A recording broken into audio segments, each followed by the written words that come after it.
Hi friends, அஸ்ஸலாமு அலைக்கும். Welcome to Raifa kitchen. நம்ம இன்றைக்கி சிக்கன் உருளைக்கிழங்கு வச்சு குருமா தாங்க செய்ய போகிறோம்.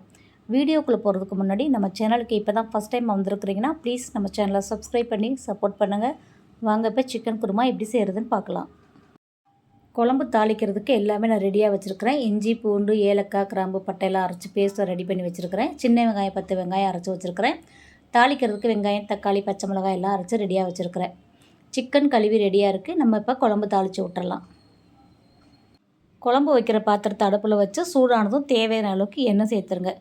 எண்ணெய் நல்லா சூடானதும் நம்ம ஒரு பெரிய வெங்காயம் கட் பண்ணி வச்சுருக்கோம் இல்லையா, அந்த வெங்காயத்தை போட்டு முதல்ல நம்ம வதக்கி விட்டுறலாம். வெங்காயம் நல்லா வதங்கி வரட்டும். நம்ம பட்டை, கிராம்பு சில நேரம் முழுசாகவே போட்டு தாளிப்போம். அப்போ லாஸ்ட்டாக கொஞ்சம் கரம் மசாலா தூள் சேர்ப்போம்.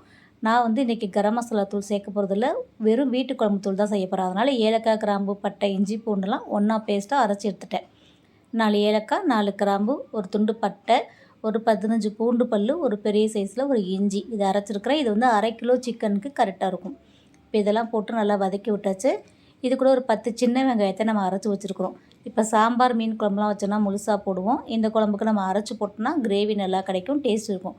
ஒரு 10 சின்ன வெங்காயத்தையும் அரைச்சி இது கூட சேர்த்துட்டு நல்லா வதக்கி எடுத்துட்டோம். அது கூடவே நம்ம நறுக்கி வச்சுருக்கிற தக்காளியும் பச்சை மிளகாவும் சேர்த்து நல்லா வதக்கிடுங்க. அடுப்பை சிம்மிலே வச்சுட்டு இந்த வெங்காயம், தக்காளிலாம் நல்லா மசிஞ்சு வர்ற அளவுக்கு நம்ம வேக விட்டுறலாம். இப்போ வெங்காயம், தக்காளிலாம் நல்லா கரைஞ்சிருச்சு. இப்போ நம்ம சிக்கன் சேர்த்துடலாம். சிக்கன் நல்லா மஞ்சத்தூள் போட்டு கழுவிக்கோங்க.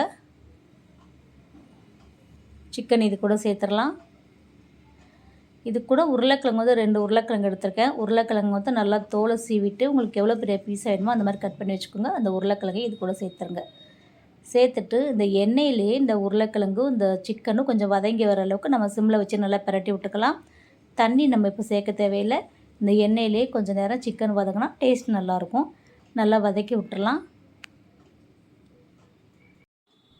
கறி உருளைக்கிழங்குலாம் நல்லா வதங்கிருச்சு பாருங்கள். இந்த மாதிரி எண்ணெயில் கொஞ்சம் வதக்கும் போது கறி டேஸ்ட் நல்லாயிருக்கும். இப்போ ஓரளவுக்கு நல்லா உருளைக்கிழங்கு கறி வதங்கிடுச்சு. இப்போ நம்ம குழம்புக்கு தேவையான மசாலா தூள்லாம் சேர்த்துடலாம்.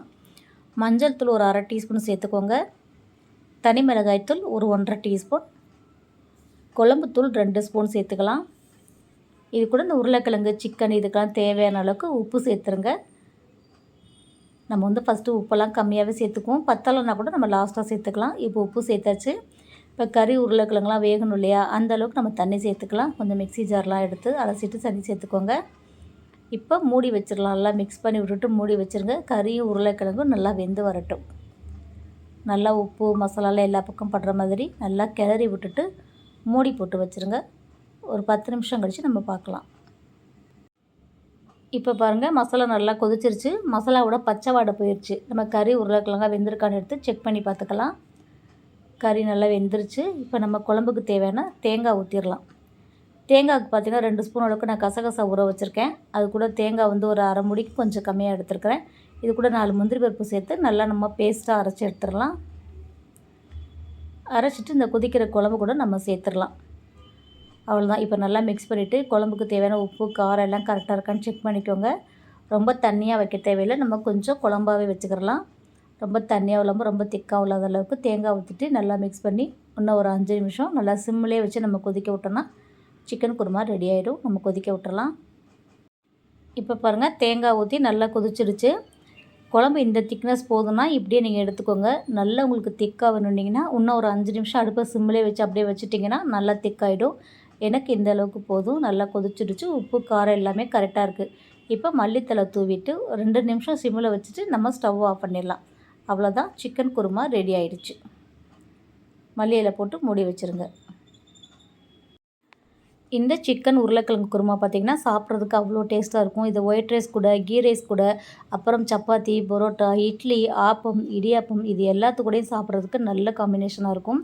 நம்ம ரொம்ப திக்காகவும் வைக்கல, ரொம்ப தண்ணியாகவும் வைக்கல. இந்த மெத்தடில் வச்சிங்கன்னா எல்லாத்துக்குமே ஊற்றி சாப்பிட்லாம். அவ்வளோ டேஸ்ட்டாக இருக்கும். அவ்வளோதாங்க, நல்ல டேஸ்ட்டான சிக்கன் உருளைக்கிழங்கு குருமா எப்படி செய்கிறதுன்னு பார்த்துட்டோம். கண்டிப்பாக இந்த ரெசிபி உங்களுக்கு பிடிச்சிருக்குன்னு நினைக்கிறேன். பிடிச்சிருந்தா நீங்களே இதே மெத்தடில் ட்ரை பண்ணி பாருங்கள்.